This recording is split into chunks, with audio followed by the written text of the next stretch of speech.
ఈ విజయం జనసేన లేదంటే జన సైనికులు వీర మహిళల్లో జనసేన నాయకులది కాదు, కేవలం వారిదే కాదు, 5 కోట్ల మంది ప్రజల ఆకాంక్షదే. మార్పు కావాలి,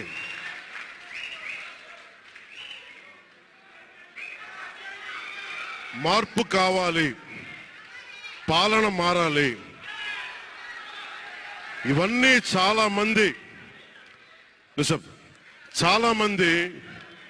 కోట్లాది మంది ప్రజల ఆకాంక్ష. ఈరోజు ప్రజల తీర్పు. బాబు మీరిద్దరు కూర్చోవాలమ్మా, దయచేసి. నువ్వు పక్కకు వచ్చామ్మా, నువ్వు పక్కకు వచ్చే, నువ్వు పక్కకు రా, నువ్వు కొంచెం ముందుకన్నారా, మీరు కొంచెం ముందుకు రండి అమ్మా, మీ ఒక అడుగులు ముందుకు రండి. మీరు కూర్చొని ఇబ్బంది పడతాను, దయచేసి కూర్చో, దయచేసి కూర్చోవాలయ్యా, మీరు కూర్చోవాలి. మీరు మొత్తం సభ ఆపేస్తున్నారు. మీరు సాగర్ పక్కన, సాగర్ పక్కన. ఇది మనందరికీ చాలా జాగ్రత్తగా ఉండాల్సిన సమయం. ఇది కక్ష సాధింపుల సమయం కాదు. ఇది ఆంధ్రప్రదేశ్ భవిష్యత్తుకి పునాది, బలమైన పునాది వేసే సమయం. అది అన్నం పెట్టే రైతుకి అండగా ఉండే సమయం. ఇది రక్షణ లేని ఆడబిడ్డలకి రక్షణ కల్పించే సమయం. ఇది ఆడబిడ్డల్ని, మహిళల్ని వారి కాళ్ళ మీద వాళ్ళు నిలబడగలిగేలా చేసే సమయం. ఇది నేను ఈరోజు ప్రభుత్వ ఉద్యోగులు కూడా మాటిస్తున్నాను. కంట్రిబ్యూటరీ పెన్షన్ స్కీమ్ నేను చెప్పాను, నేను బాధ్యత తీసుకున్నాను, నేను మర్చిపోలా. ఏరు దాటాక తెప్ప తెలిసే రకం కాదు నేను.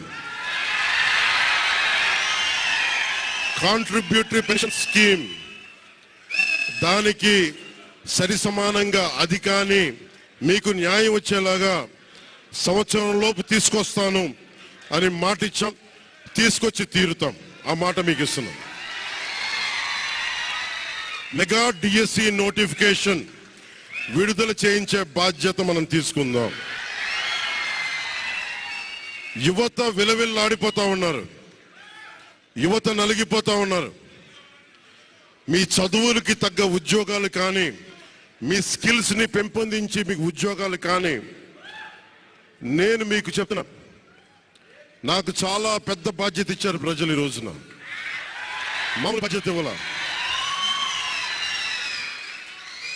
గెలిచింది, పోటీ చేసింది 21, 2 పార్లమెంట్లు గెలిచింది 100%. కానీ బాధ్యత ఎంత ఉందంటే 175 సీట్లు మనమే గెలిస్తే ఎంత బాధ్యత ఉందో అంత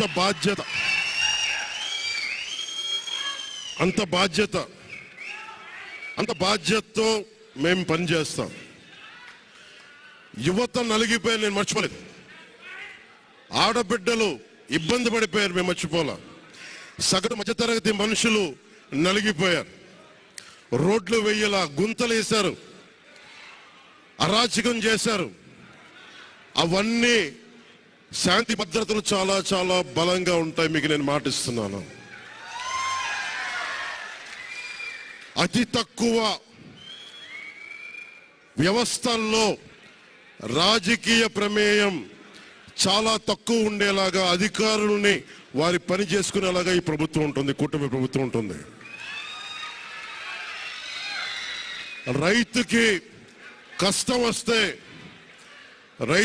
వస్తే హక్కును చేర్చుకునే ప్రభుత్వం తప్ప తిరస్కారంగా చిన్నచూపు చేసే ప్రభుత్వం అవ్వదు మనకి ఈ కూటమి ప్రభుత్వం.